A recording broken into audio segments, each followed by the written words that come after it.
Hi, welcome back to Simple Gifts Farmstead. I'm Rhonda Donadue, and today I would like to share yet another simple, wholesome, and natural herbal remedy with you guys so that you will have one more tool in your toolbox for living this simple, wholesome, and natural life. I want to talk to you today about mint. We think of mint just as something maybe to add to your water or however you use mint, I'm not sure, but most of you might not think of it as an herbal remedy. So I collected the mint that we grow here on the farm, and we grow two different kinds in the past. I hope to have more of them this year. I'm kind of excited about that. But a peppermint and a spearmint, and it doesn't really matter which of these two that you use because they have very similar medicinal properties. So I've talked to you in past videos about creating a tincture, and that's what I've started with here. And so I cut the mint. For this one, I did not dehydrate the mint, so I left it in its fresh form when I covered it with the vodka, which is clear and has the least amount of taste than other alcohols do. You always use at least 80 proof with this. You put whatever the ratio is. If it were dried, it would be a 1:5 ratio of 1 part herb, 5 parts alcohol. Because it was fresh, I use a little bit more of the fresh mint because it still has some of the water content in it, and that would decrease the medicinal value if I didn't use more of it.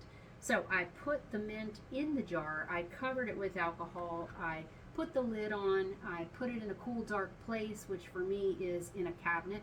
I give it a shake every few days. I let it brew or infuse for at least 4 weeks, preferably 6 weeks, and it could really be in there as long as until you get around to having time to deal with it next. So this mint would have been completed, so it would have had its 6-week mark on November the 28th. Clearly we're past that. I'm in January of 2025 at this point. So it should be well infused, and the medicinal properties should have been extracted into the alcohol. And a tincture, remember, is the most potent, effective, fast method for delivery. And when you have a tincture, you put it under your tongue, hold it for at least 15 seconds or longer if you can. It's absorbed directly into the bloodstream, which causes the effects of it to work a little faster. So today I want to do something just a little bit different than our regular tincturing. I'm going to strain the liquid from the herb. I'm going to take the herb itself and put it in my chicken bucket, because anything that's good for me is also often very good for my animals. So they'll get the medicinal effect here. And then I'll save this jar for use at another time. So I strained this through a basic white flour cloth dish towel, which I use around my kitchen all the time for many different things, and it's great for straining. I use it to strain my milk when I'm making butter, and it just takes out any sediment that might have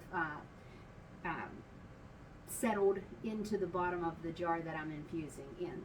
So after I have strained it, I'm going to set this aside, give it a quick rinse so that it'll be ready for my next use. I just rinse in some cold water, and then I can reuse this cloth over and over for my other tinctures.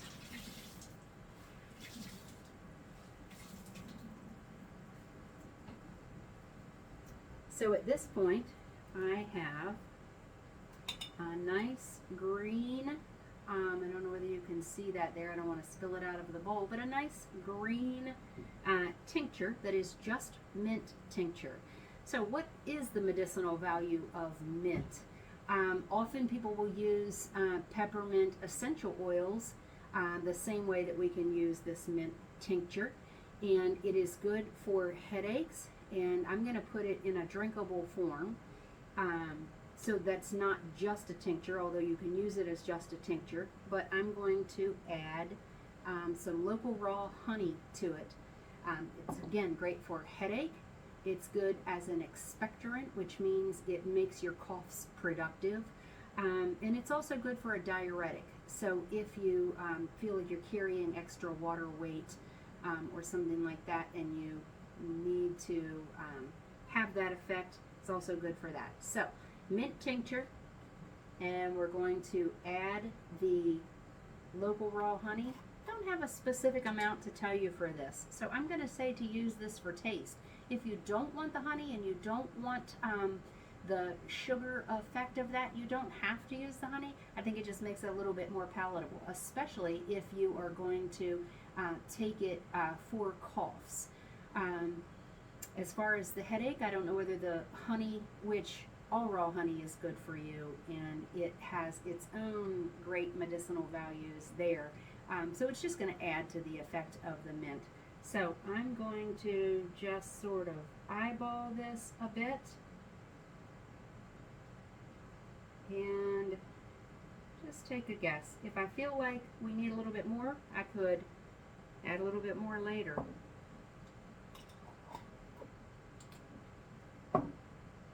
Then I'm going to give it a little stir.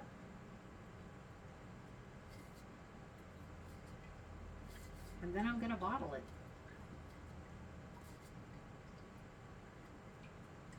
A whisk would probably have done better than my ladle here. It's a little cool in my kitchen today. We're in January. And I don't know whether you guys keep your kitchens nice and toasty warm, but I kind of enjoy the cooler temperatures in the house, especially when I'm working. Okay, it's almost stirred here. I'm using a stainless steel ladle and a stainless steel bowl.